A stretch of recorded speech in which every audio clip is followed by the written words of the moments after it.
लंबा समय हो गया पति पत्नी के रिश्ते में तो रह रहे, लेकिन कड़वाहट जो है ना बढ़ती जा रही है। जी हाँ। और एक लंबे समय के बाद अगर पति या पत्नी तलाक लेते हैं तो ऐसी स्थिति में क्या होगा, क्या देर से लिया जाने वाला तलाक में दिक्कत आ सकती है, ये आप कंसीडर कर सकते हैं। मैं आपसे बात करने वाला हूँ कंडोनेशन ऑफ डाइवोर्स के बारे में।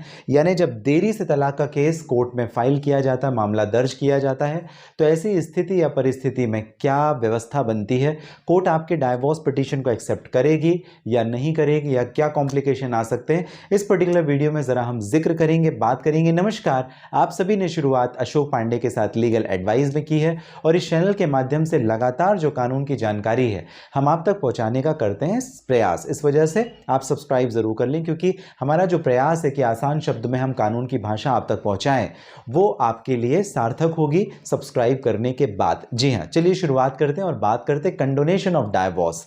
कंडोनेशन का मतलब क्या? मतलब देरी करना। देरी कब? जब हमारे साथ कुछ गलत हो रहा होता है, जब कोई भी स्थिति या परिस्थिति हो, वहां पर हम सामने वाले को माफ करते जाएं, या गलत होने के बावजूद हम उसके अगेंस्ट में कोई एक्शन ना ले। तो जब ऐसी स्थिति आती है तो आप उसे समझ सकते हैं कि फॉरगिवनेस का प्रिंसिपल आ जाता है। जी हाँ, कंडीशनल फॉरगिवनेस मतलब हमने एक्सेप्ट कर लिया आपकी बात को। आप हमारे साथ मारपीट कर रहे हो, डोमेस्टिक वायलेंस कर रहे हो, डावरी की डिमांड कर रहे हो, फिजिकल या मेंटल वायलेंस कर रहे हो, तलाक की अगर बात है, restitution, conjugal right, judicial separation, कोई भी पारिवारिक मामले से संबंधित अगर हम लंबे समय तक झेल रहे हैं, इट मींस हमने आपको एक्सेप्ट कर लिया।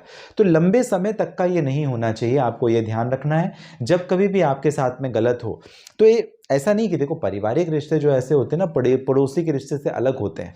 मतलब आपका जो नेबर है, नेबर के साथ में तो एक बार कोई ऐसी बात हुई, हो सकता है आप बर्दाश्त करें ना करें, लेकिन आपको जो पारिवारिक रिश्ते होते हैं वहाँ पे चीज़ों को बर्दाश्त करना आना चाहिए, क्योंकि वही आपका एडजस्टमेंट कई बार आपके रिश्ते को और भी खूबसूरत बना देता है। लेकिन उसके बावजूद अगर आप लंबे समय तक, भाई शराब पीता है हस्बैंड, मारपीट करता है आपके साथ में, आपको पैसे नहीं देता, आपके घर खर्चे में दिक्कत आ रही है, आपके बच्चों के साथ में तंगी चल रही है, तो बार बार लगातार और एक लंबे समय तक अगर ये चीज़ चले तो उसका क्या प्रभाव पड़ता है? निश्चित तौर पर प्रभाव पड़ता है। तो इस वजह से बहुत लंबे समय तक भी आपको बर्दाश्त नहीं करना है। अगर आपकी स्थिति या परिस्थिति या कंडीशन ऐसी है कि आप अपने इस दायरे से बाहर आ सकते हैं, तो निश्चित तौर पर आपको बाहर आना चाहिए। अदरवाइज वो कंडोन हो जाएगी बात। मतलब आपने फॉरगिव कर दिया, उसे माफ़ कर दिया, और माफ़ करना इट मीन्स सामने वाले की जो भी गलतियां थी आपने उसे नज़रअंदाज कर दी, और अब आप उसका बेनिफिट नहीं ले पाएंगे। ज़्यादातर ये डोमेस्टिक वायलेंस, खासकर mental violence and physical violence या डावरी के केसेस में ज़रूर होता है। जी हाँ, जब लंबा समय हो जाता है, 5 साल, 7 साल, 10 साल, और फिर आप कहोगे कि आपका हस्बैंड आपके साथ में मेंटल क्रूएलिटी करता है, तो भाई उसे साबित करने में आपको तकलीफ आएगी। लेकिन शादी के तुरंत बाद अगर स्थिति या परिस्थिति ऐसी बन रही है तो इससे यह भी साबित हो सकता है कि जी हाँ, आपके साथ में कुछ ऐसा हुआ होगा जिसकी वजह से आपको कोर्ट आना पड़ रहा है, या पुलिस में जाना पड़ रहा है, या किसी अलग अथॉरिटी के पास में जाना पड़ रहा है। तो एक लंबे समय तक ऐसा ना चले।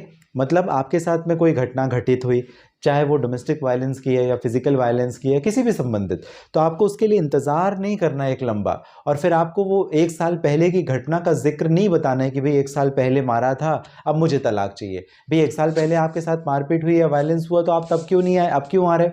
तो इसी वजह से कंडोनेशन का प्रिंसिपल काफ़ी इंपॉर्टेंट हो जाता है। और लिमिटेशन एक्ट भी ये कहता है कि भाई समय पर सारे आप काम करें। क्रिमिनल लॉ क्या कहता है? भाई FIR आपके 24 आवर्स, 48 आवर्स, या अननेसेसरी कुछ ऐसे रीजनेबल कंडीशन है जिसको आप एलिब्रेट कर सकते हैं, सिचुएशन को आप बता सकते हो, वहां पर आपको स्पेसिफाई करना पड़ेगा कि भाई FIR दर्ज करने में क्यों देरी हुई। ऐसा ही होता है फैमिली लॉ में भी। मतलब एक लंबे समय का इंतजार, आपका इंतजार कोर्ट ऐसा समझेगी कि भाई आप बर्दाश्त कर सकते थे और अब आप झूठे तर्क लेकर के सामने आए, आपको प्रूफ करने में भी मुश्किल आएगी।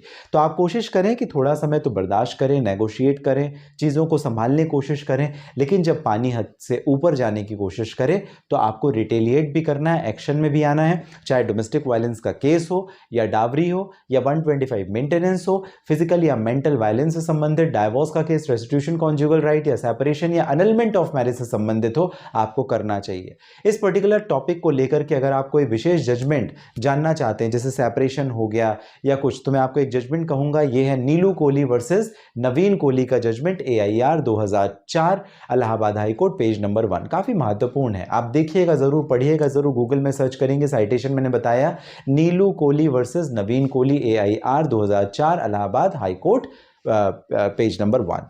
तो ये जजमेंट भी आपका काम आएगा, जो बात करेगा आपको condonation of divorce and cruelty के बारे में, कि देरी से किए गए केसेस पे क्या इंपैक्ट या इफेक्ट आता है। और मेरा कहना इसी वजह से होता है कि भाई आप टॉलरेट करें, आप उसमें एडजस्टमेंट करने की कोशिश करें, लेकिन तब तक जब तक वो आपकी बर्दाश्त या सीमा के अंतर्गत है। आपको बहुत ज़्यादा देर भी नहीं करनी, नहीं तो आप उसका एडवांटेज बाद में नहीं ले पाएंगे। ये बहुत आवश्यक है। आपको जानकारी इस चैनल के माध्यम से दी गई पसंद आती है, सब्सक्राइब जरूर करें, लाइक कर सकते हैं हमारे वीडियो को। साथ ही साथ अगर आपके कोई प्रश्न, इस पर्टिकुलर वीडियो के डिस्क्रिप्शन में डिटेल है, लिंक है, जहां से डायरेक्टली आपकी और मेरी हो जाएगी बात। आप सभी कीमती और महत्वपूर्ण आपका विशेष समय जो मुझे हमेशा देते हैं, इसके लिए आपका बहुत धन्यवाद। आप हमेशा स्वस्थ और सुरक्षित रहें, इसी कामना के साथ मिलते हैं आप और हम अगले वीडियो में।